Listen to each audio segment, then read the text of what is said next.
10वीं कक्षा के छात्र छात्राओं, अपन ने व्याकरण में पिछले क्लास में वाक्य भेद पढ़े थे। रचना के आधार पर सरल वाक्य, संयुक्त वाक्य और मिश्र वाक्य। अपन ने उनके तीनों की परिभाषाएं और उदाहरण देखे थे। अब मिश्र वाक्य में क्या होता है कि एक मुख्य वाक्य होता है और एक से अधिक आश्रित उपवाक्य होते हैं। अपन ने उसकी परिभाषा देखे थे। अब यहाँ पे अपन कुछ उदाहरण के द्वारा देखेंगे कि आश्रित उपवाक्य और मुख्य उपवाक्य यदि हमसे अलग अलग करने को कहा गया तो हम कैसे करेंगे। जैसे अध्यापक ने बताया कि कल स्कूल में छुट्टी होगी। अध्यापक ने बताया, ये क्या हुआ? मुख्य उपवाक्य हुआ। ठीक है। इसके योजक शब्द क्या हुआ? कि। फिर आश्रित उपवाक्य क्या हुआ? कल स्कूल में छुट्टी होगी। ठीक है।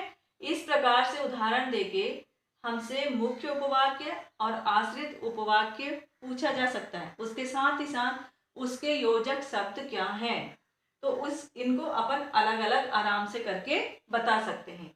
यदि इस बार वर्षा ना हुई तो सारी फसल नष्ट हो जाएगी। हमने देखे हैं इसके योजक शब्दों में यदि, तो, कि, ज्यों, त्यों, यद्यपि, यद्यपि, इस प्रकार से इसके योजक शब्द आते हैं। तो यहाँ पे क्या हो जाएगा? यदि और तो शब्द क्या हो जाएंगे? योजक शब्द हो जाएंगे। ठीक है। सारी फसल नष्ट हो जाएगी, यह मुख्य उपवाक्य होगा और आश्रित में हो जाएगा इस बार वर्षा ना हुई। ठीक है। उसके बाद और भी वाक्य हैं। जैसे जब मैं छोटा था तब साइकिल खूब चलाता था। ठीक है। इसमें योजक शब्द क्या हो जाएंगे? जब, तब। जब मैं छोटा था तब साइकिल खूब चलाता था, तो जब और तब इसके योजक शब्द होंगे। साइकिल खूब चलाता था मुख्य उपवाक्य हो जाएगा और इसका आश्रित उपवाक्य होगा मैं छोटा था। ठीक है। अगला है, जो लड़का कमरे में बैठा है वह मेरा भाई है। इसमें योजक शब्द क्या होगा? जो। ठीक है। वह मेरा भाई है, यह मुख्य उपवाक्य होगा। कमरे में बैठा है, यह क्या हो जाएगा? आश्रित उपवाक्य। इस प्रकार के उदाहरण आएंगे और आपसे यदि पूछा जाएगा कि आश्रित उपवाक्य कौन सा है, तो उस वाक्य को ध्यान से पढ़कर आपको देखना होगा कि इसमें मुख्य बात क्या है। वही उसका क्या होगा? मिश्र वाक्य का मुख्य उपवाक्य होगा। ठीक है। योजक शब्द आप आराम से पहचान सकते हैं। इसी प्रकार सरल वाक्य, संयुक्त वाक्य। सरल वाक्य में क्या होता है? एक ही क्रिया एक ही कर्ता होता है, उसे भी आप आराम से पहचान सकते हैं कि सरल वाक्य है।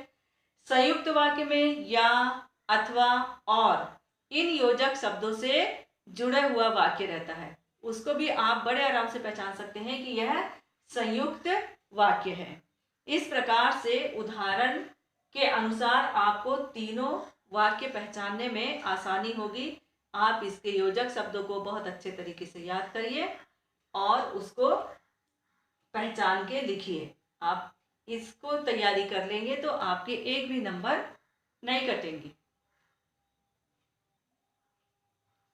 अगली कक्षा में अपन मिश्र वाक्य में आश्रित उपवाक्यों के भेद पढ़ेंगे। वो कितने प्रकार के होते हैं उसकी जानकारी आपको अगली कक्षा में दी जाएगी। मुख्य रूप से आपको ये 3 ही वाक्यों का अध्ययन अच्छे तरीके से करना है।